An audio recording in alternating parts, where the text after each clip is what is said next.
तो प्यारे बच्चों, आप लोग का लॉकडाउन का इंतज़ार हुआ ख़त्म।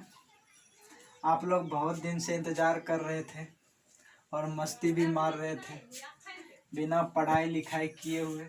पिछला चैप्टर तो पूरी तरह से तैयार होगा, पूरा घोर करके पी गए होंगे। सही बात है या नहीं?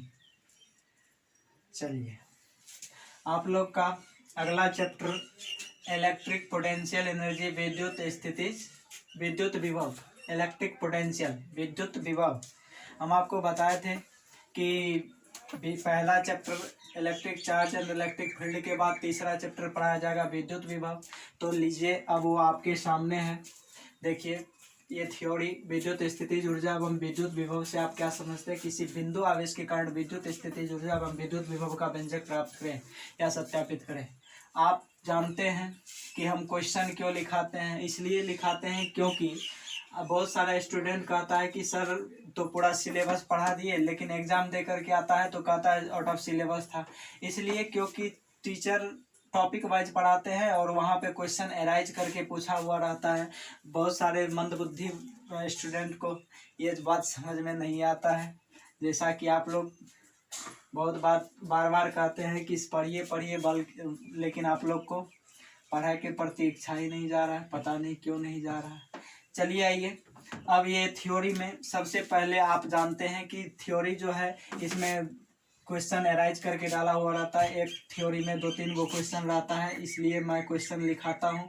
तो सबसे पहले इस थ्योरी में है विद्युत स्थितिज ऊर्जा, उसके बाद है विद्युत विभव, और उसके बाद जो है विद्युत स्थितिज ऊर्जा और विद्युत विभव का जवाब देने के बाद आपको तीसरा जवाब देना होगा किसी बिंदु आवेश के कारण, किसी बिंदु आवेश के कारण विद्युत स्थितिज ऊर्जा या विद्युत विभव का व्यंजक सिद्ध करना है। यहाँ चूंकि चैप्टर स्टार्ट किए हैं तो इसलिए यहाँ पे इतना है। आपको यहाँ से ये हट करके ऐसा भी रह सकता है किसी विद्युत द्विध्रुव के कारण निर्देशांक बिंदु पर विद्युत स्थितिज ऊर्जा या विद्युत विभव ज्ञात करें। आपको रह देगा कि डायपोल के एक्स अक्ष पर विभव की गणना करें। तो जो क्वेश्चन रहेगा आप उस टाइप से जवाब लिखेंगे। तो आइए, समय न गवाते हुए सीधा आपको ले चलते हैं इस क्वेश्चन थ्योरी के तौर और सबसे पहले आप जानिए इलेक्ट्रिक पोटेंशियल एनर्जी, विद्युत स्थितिज ऊर्जा के बारे में कि विद्युत स्थितिज ऊर्जा क्या है। आपने ऊर्जा के बारे में पढ़ा होगा 11th क्लास में। ऊर्जा के बारे में आपको 11th क्लास में पढ़ाए थे, याद है?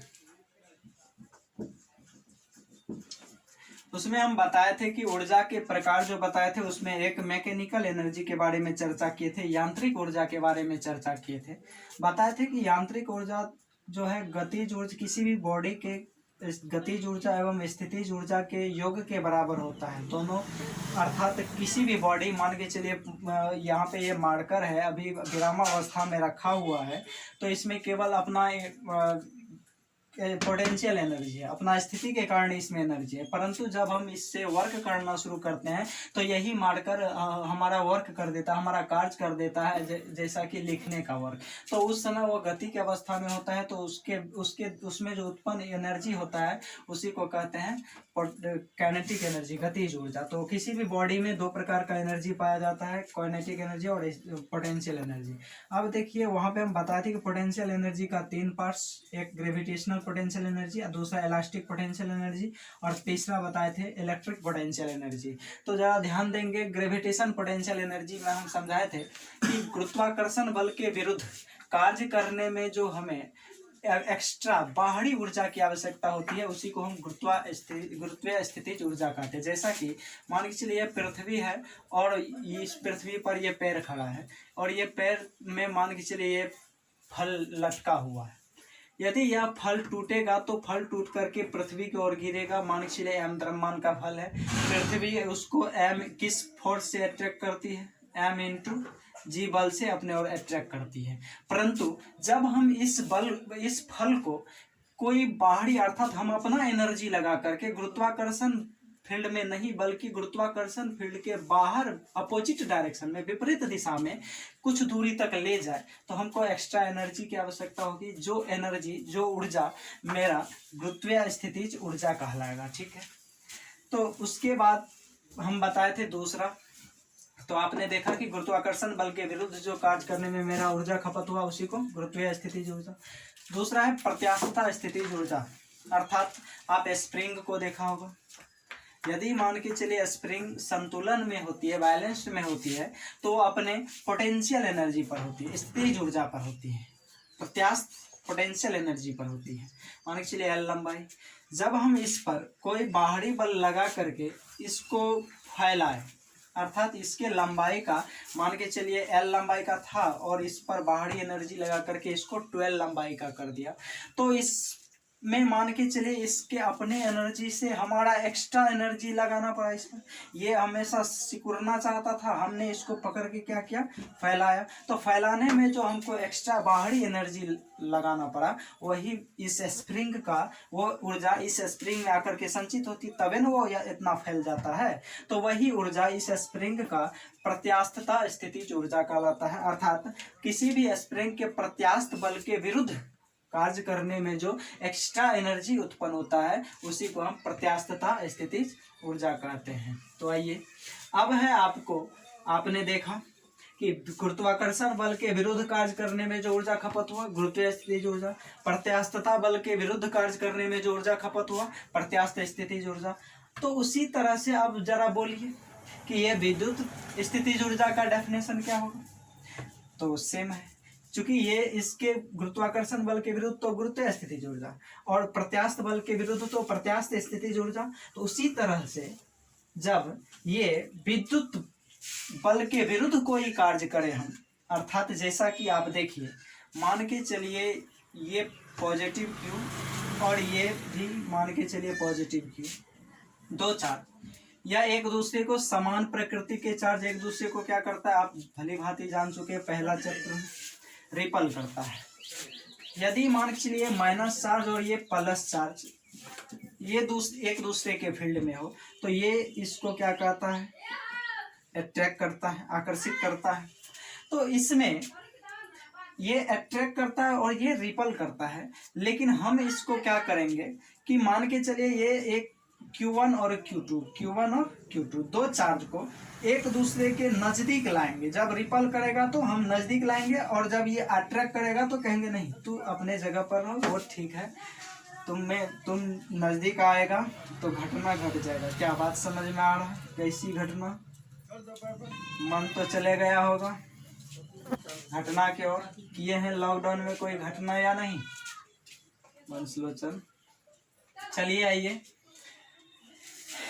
ये एक दूसरे यदि एक दूसरे को रिपल्सन करेगा तो हम इसको क्या करेंगे, अट्रैक्ट करवाएंगे, और जब ये अट्रैक्ट करेगा तो हम एक दूसरे को क्या करेंगे, रिपल्सन करवाएंगे। तो इसमें हमारा क्या होता है कि इसके इस दोनों चार्ज के ऊर्जा के अपोजिट एनर्जी खपत होता है। मेरा बाहरी एनर्जी इस आवेश के ऊर्जा का अपोजिट करने में, विपरीत करने में हमें बाहरी ऊर्जा की आवश्यकता होती है, जो ऊर्जा इस निकाय में संचित हो जाता है, इस आवेश में संचित हो जाता है, और वही संचित ऊर्जा क्या कहलाता है, विद्युत स्थितिज ऊर्जा, इलेक्ट्रिक पोटेंशियल एनर्जी कहलाता है। तो चलिए लिखेंगे इलेक्ट्रिक पोटेंशियल एनर्जी का डेफिनेशन कि किसी दो आवेशों को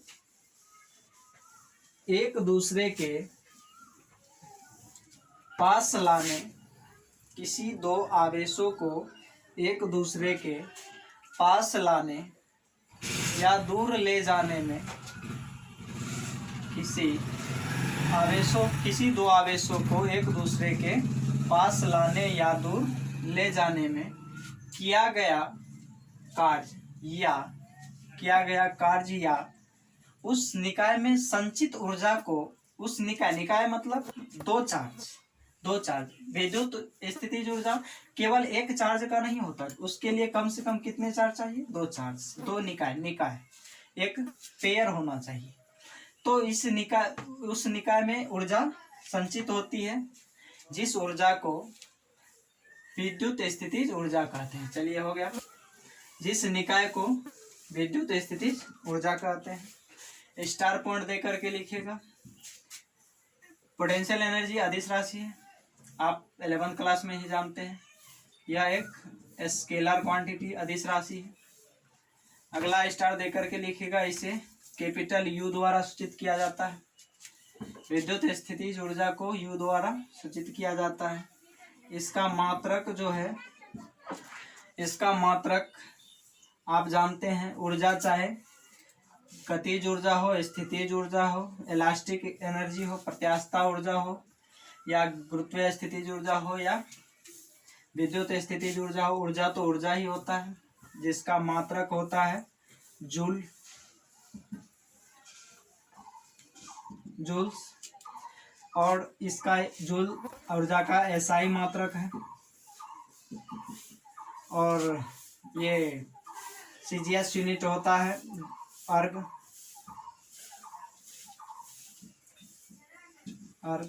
और ये दोनों के बीच फासला, जिस प्रकार मीटर और सेंटीमीटर के बीच का फासला 100 होता है, उसी प्रकार जूल और अर्ग के बीच का फासला बता चुके हैं, 10⁷ अर्ग होता है। अर्थात 1 जूल बराबर 10⁷ अर्ग होता है। अगला स्टार दे करके लिखिएगा। विद्युत स्थितिज ऊर्जा किसी एक आवेश का नहीं बल्कि आवेशों के निकाय का होता है। विद्युत स्थितिज ऊर्जा किसी एक आवेश का नहीं बल्कि आवेशों के निकाय का होता है। चलिए, हो गया। इलेक्ट्रिक पोटेंशियल एनर्जी, ये अदिश राशि है तो किस योग के नियम का पालन करेगा? अदिश योग, अलजेब्रिक सम, बीजगणितीय योग का पालन करेगा। वहां पे सदिश राशि था तो सदिश योग का, इंटेंसिटी सदिश राशि था तो सदिश योग का पालन करता था। ये अदिश राशि है तो अदिश योग का पालन करेगा। अब है अगला, इसी थ्योरी में ऊर्जा के बारे में तो समझ गए। अब है इलेक्ट्रिक पोटेंशियल।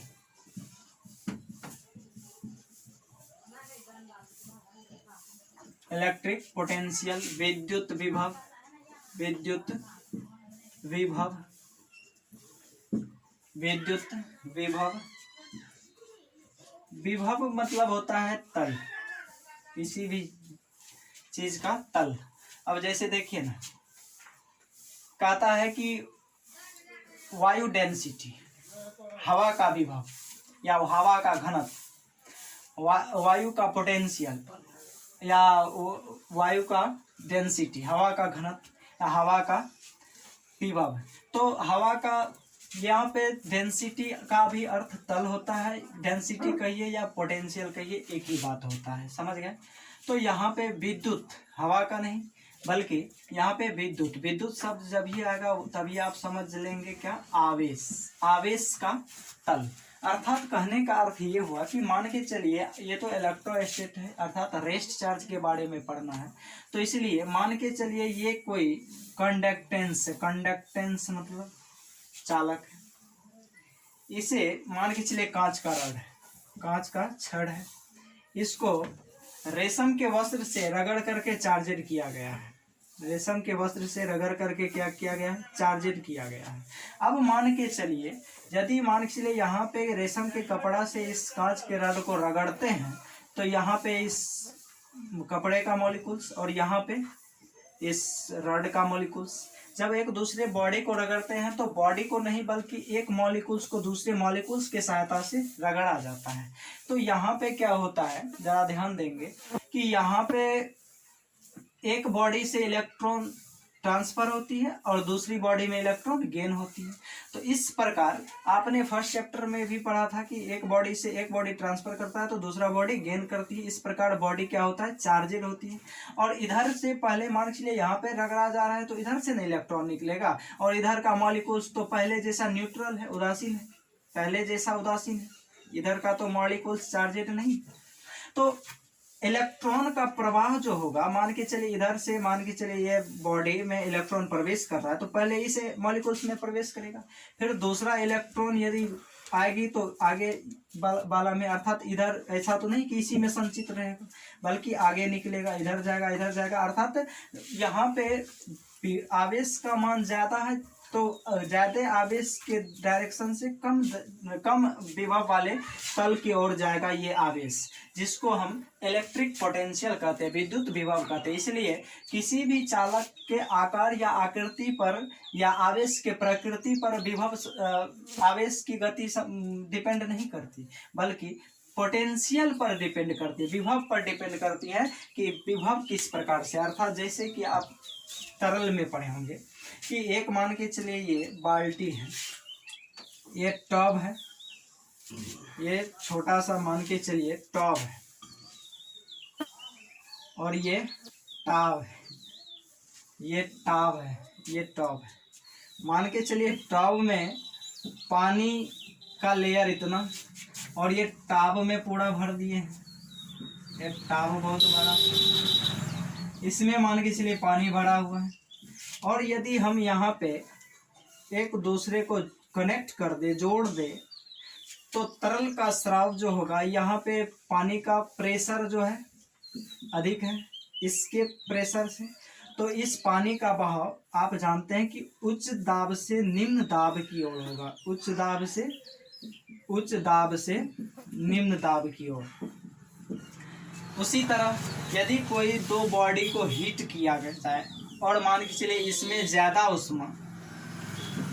उष्मा और इसमें कम उष्मा, तो और एक दूसरे को किसी उष्मा चालकीय बॉडी से जोड़ दिया जाए, तो उष्मा का स्थानांतरण जो होगा उच्च उष्मा से निम्न उष्मा की वाले की ओर होगा। अर्थात जिस बॉडी का उष्मा ज़्यादा होगा उससे कम उष्मा वाले बॉडी में उष्मा का स्थानांतरण होगा। उसी तरह ठीक उसी तरह अभी जो हमने जस्ट आपको उदाहरण दिया कि मान के चलिए जब किसी दो बॉडी को आपस में रगड़ा जाए या रगड़ करके या प्रेरण द्वारा या चालन द्वारा, जिस विधि द्वारा बॉडी को चार्जित किया जाए, तो यदि किसी दो बॉडी को आपस में चार्जित किया जाएगा, आवेशित किया जाएगा, मान के चलिए ये नेगेटिव चार्ज और ये मान के चलिए कपड़ा पॉजिटिव चार्ज, तो यदि मान के चलिए इसी पदार्थ का भिन्न भिन्न मॉलिक्यूल्स यदि चार्जिड होगा, तो इधर से मान के चलिए रगड़ा गया तो इधर चार्ज का मान अधिक और इधर चार्ज का मान कम, क्योंकि इलेक्ट्रॉन तो यहाँ से निकला है, स्थानांतरित हुआ है, सॉरी इलेक्ट्रॉन तो यहाँ गेन हुआ है, गेन करने वाला बॉडी नेगेटिव चार्ज बॉडी, तो इधर से गेन किया है तो इधर चार्ज का मान अधिक, इधर चार्ज का मान कम, क्योंकि आप जानते हैं ना कि चार्ज का फॉर्म तक Q बराबर NE से होता है ना। चार्ज किसी भी बॉडी में चार्ज इस पर डिपेंड करता है ना कि कितना इलेक्ट्रॉन को ग्रहण किया, कितना इलेक्ट्रॉन का त्याग किया है। तो इसलिए मूल रूप से चार्ज डिपेंड करती है इलेक्ट्रॉन की संख्या पर। तो यहाँ पे जितना इलेक्ट्रॉन बॉडी गेन करेगा या ट्रांसफर करेगी तो आवेश का मान उतना अधिक होगा। तो आवेश का प्रवाह जो होता है वह उच्च विभव से कौन विभव की ओर होता है? निम्न विभव की ओर होता है। तो इसीलिए कहा गया है कि मान के चलिए कोई भी बॉडी है,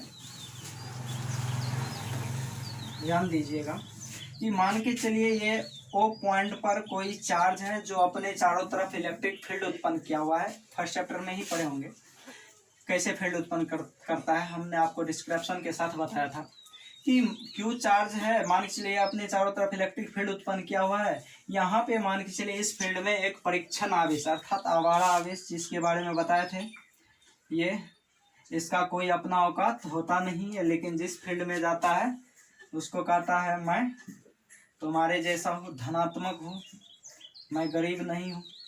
तो ये क्या कहता है कि यदि मान के चलिए Q0 चार्ज को इस फील्ड में रखे तो ये भी धनात्मक, ये भी धनात्मक, ये इसको रिपल करेगा। परंतु हम इसको क्या करेंगे, इसके अपोजिट कहीं भी मान के चलिए अभी यहाँ पे ये स्थिर है, तो स्थिर है, इस कहीं ना कहीं दोनों का बल इक्वल है तब ना यहाँ पे स्थिर है। तो मान के चलिए यहाँ पे जो इसका एनर्जी है, ऊर्जा, इस चार्ज का ऊर्जा है वो इक्वल है इस कैपिटल Q चार्ज की ऊर्जा की। मान के चलिए इसको Q1, इसको Q0, इसको Q1 दीजिए, इसको Q0 दीजिए, तो U1 U0 के बराबर होगा। ऊर्जा ऑफ वन फर्स्ट चार्ज बराबर ऊर्जा ऑफ ये परीक्षण चार्ज आपस में बराबर होगा। तो यहाँ पे हम जब इसको इसकी अपोजिट डायरेक्शन में लाए तो हमको इसके ऊर्जा के अपेक्षा बाहरी ऊर्जा लगाना पड़ेगा, तबे ना वो इधर इसके बल के अपोजिट आएगा और वह वहाँ से डिस्प्लेस्ड होकर के मान के चलिए ये A पॉइंट पर है तो ये B पॉइंट पर आएगा। तो उस वहाँ से यहाँ तक लाने में जो हमको वर्क करना पड़ेगा अर्थात इस Q0 चार्ज पर जो हमको वर्क करना पड़ेगा वही मेरा क्या कहलाएगा, पोटेंशियल कहलाएगा, V कहलाएगा। अर्थात इसीलिए V बराबर हो जाएगा W/Q0। तो इसका डेफिनेशन हो जाएगा कि किसी भी विद्युत क्षेत्र के अंतर्गत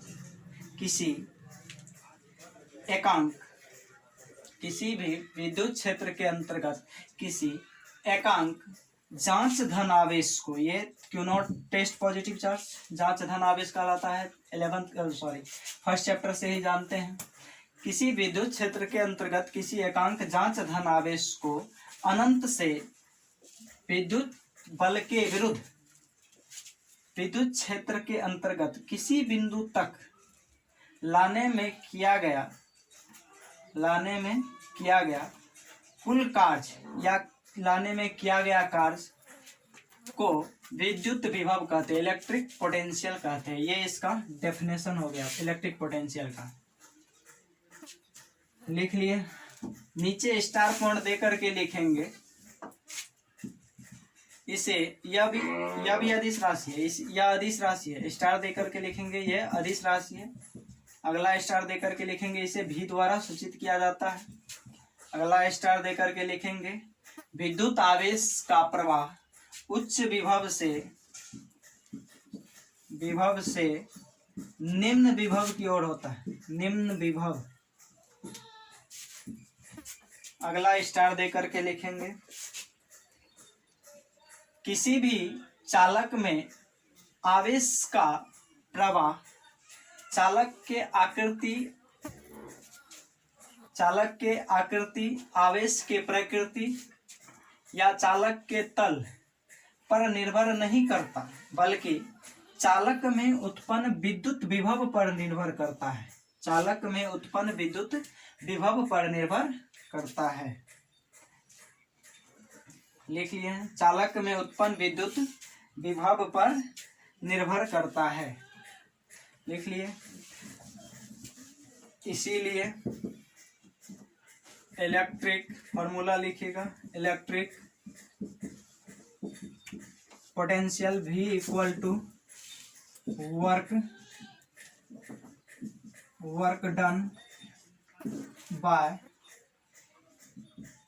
टेस्ट पॉजिटिव चार्ज। मतलब किया गया कार्य बाय टेस्ट पॉजिटिव चार्ज, एकांक परीक्षण आवेश, अर्थात परीक्षण आवेश पर जो कार्य करने का रेशियो अनुपात है वही मेरा विद्युत विभव कहलाता है। अर्थात V बराबर W/Q0। आप लोग इसका डायमेंशनल फॉर्मूला निकाल लें।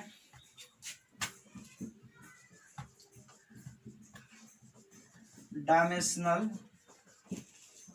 Formula of V। तो देखिए, मतलब विद्युत विभव का विमीय सूत्र, इसका हिंदी होता है विद्युत विभव का विमीय सूत्र। तो W for work 11th class में ही पढ़ाए थे।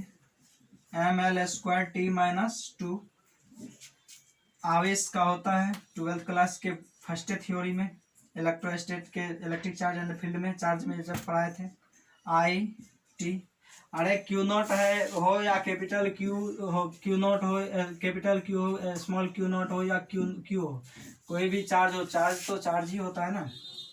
अब यहाँ पे देखिए नीचे में पावर नहीं कुछ तो 1, इस पर भी 1, ऊपर जाएगा तो माइनस होगा। तो देखिए T पर 1 2 और 1 ये जाएगा तो जुड़ जाएगा माइनस में, तो mL²T-3 हो जाएगा, I-1 हो जाएगा। ये विभव का विमीय सूत्र कहलाता है। I या A दोनों हो सकता है, क्योंकि इलेक्ट्रिक करंट को A द्वारा भी डिनोटेट करते हैं, सूचित करते हैं। SI यूनिट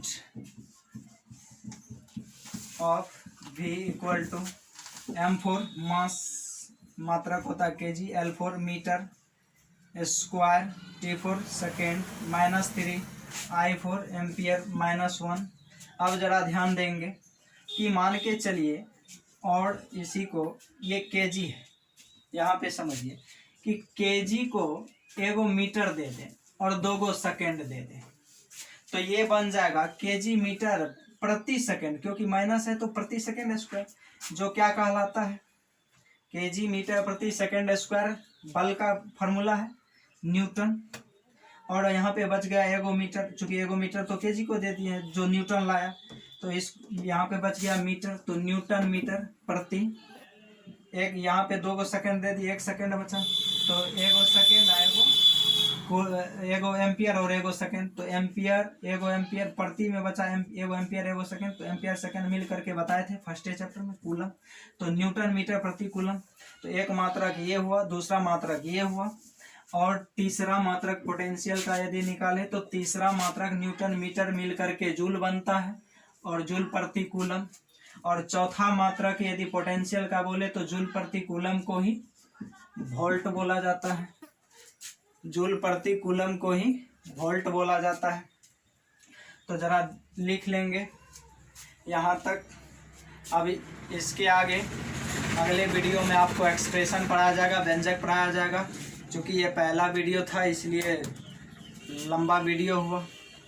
चलिए आप लोग चैनल को सब्सक्राइब कर लीजिए ताकि जब भी मैं कोई नया वीडियो अपलोड करूं, अब डेली आप लोग को डेली एक नया वीडियो आएगा जो आप स्टडी कर पाएंगे। और किताब कॉपी लेकर के बैठा करो, जब भी पढ़ने बैठो, मोबाइल देखने बैठो तो किताब कॉपी लेकर के बैठा करो। बिल्कुल तुमको क्लास के जैसा ही पढ़ाया जाएगा, जिस प्रकार क्लास में पढ़ाया जाता है उसी प्रकार एक्सप्लेन के साथ पढ़ाया जाएगा।